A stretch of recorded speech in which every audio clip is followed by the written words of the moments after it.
percentiles and call letters. Fine. So why do people with 92, 93 percentile get called by the top IIMs, and why do the people with 99.5 and 6 not get called? Fine. So one very vital thing to keep in mind is very simple. Exceptions are not examples. And so you'll always have a 99.85 guy who misses out and a 93 percentile person who gets it. So it's very common tendency to backwork on limited information. So you know two facts about the 99.8 guy, and then you attribute everything to that.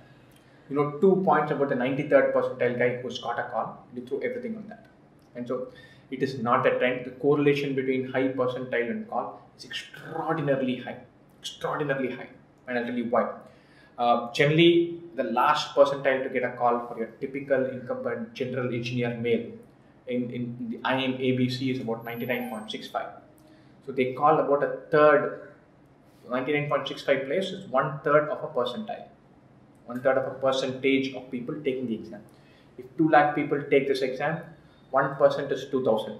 1/3 of that is 650 thereabouts. Right? So for general category candidates, the IIMs called about somewhere in the ballpark of 600 candidates. So of the top 650, they call give or take 600. So the correlation is extremely high. They call high percentile candidates. Anybody who's telling you otherwise is just trying to create a conspiracy theory from some nonsense. And so ACADS matter, but percentile also matters. Great many people who get shot down by the IIMs get shot down because of their percentile. And so as far as the high percentile issue goes, above 99.65 is when you get called. Below 99.65, you're not in the top few percentile wise. So all other reasons are humbug. Your percentile is not good enough. If you've got 99.53 and Ahmedabad, Bangalore, Calcutta have not called you, it is not because of any other reason. I'm very sorry. It sounds extremely harsh. But the only reason you have not been called, or the primary reason you have not been called, is 99.53 is not good enough to get a call from ABC. 99.5 puts you on a rank of about 1000. You're 1000th among people taking CAT. It's not good enough. It's a meritocracy. They don't want to call 1000 candidates, but they only 200 general category seats. They want to call 600. Plain and simple. The 93rd percentile person who's being called. All the IIMs value diversity. All of them. And they have a mechanism where they say the top X candidates from each of their pots will get called. How do they determine top X? They determine the pot, and then they determine the top X based on academic record and CAT. So there will be one of the 6 or 7 piles they put in. There will be one where there are not that many candidates who have applied, and therefore it has a very low percentile bar for getting called. Again, remember, this is for getting called. The admission conversion still comes back to your overall score, so CAT score could still play a role. Again, the 93rd, 94th percentile candidate being called, if I am Ahmedabad called 600, my bet is chances are below 99.5, there will be 50 guys, or probably much lesser than that. And to have a chance at the top few, you need to have a rock star percentile. The converse is also true. If you have a rock star percentile, chances are, even if an A or a B or a C does not call you, you're going to get called by a bunch of very good colleges, one of which you will join. And so anybody who's trying to create a scenario where it looks like it's not a meritocracy is just being mischievous. And it is clearly merit-based.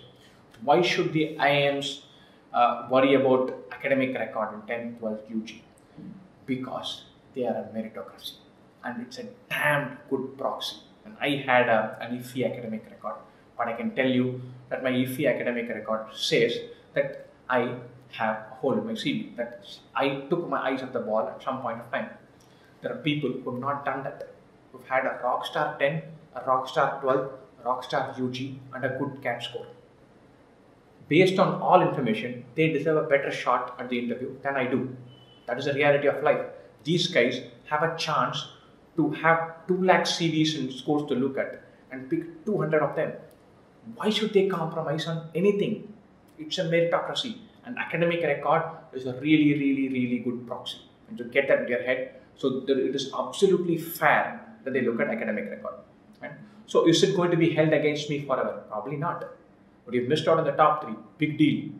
You can go to IIM Indore, IIM Kozhikode, IIM Lucknow. They have their own criteria as well. You can go to an SPGN, you can go to an FMS, you can go to an NMIMS, you can go to a NITI, and then do really well, and you can have a wonderful career. And so it is not that one aspect is being preventing you from it.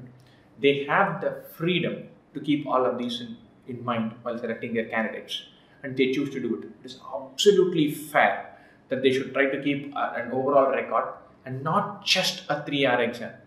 And so don't prepare with this burden of odds are being stacked against me because of some unfair practices. The practices are not unfair.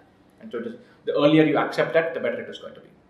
Best wishes for your preparation. I hope you have a wonderful time attending your personal interviews and VATs, and crack it and join a wonderful college in 3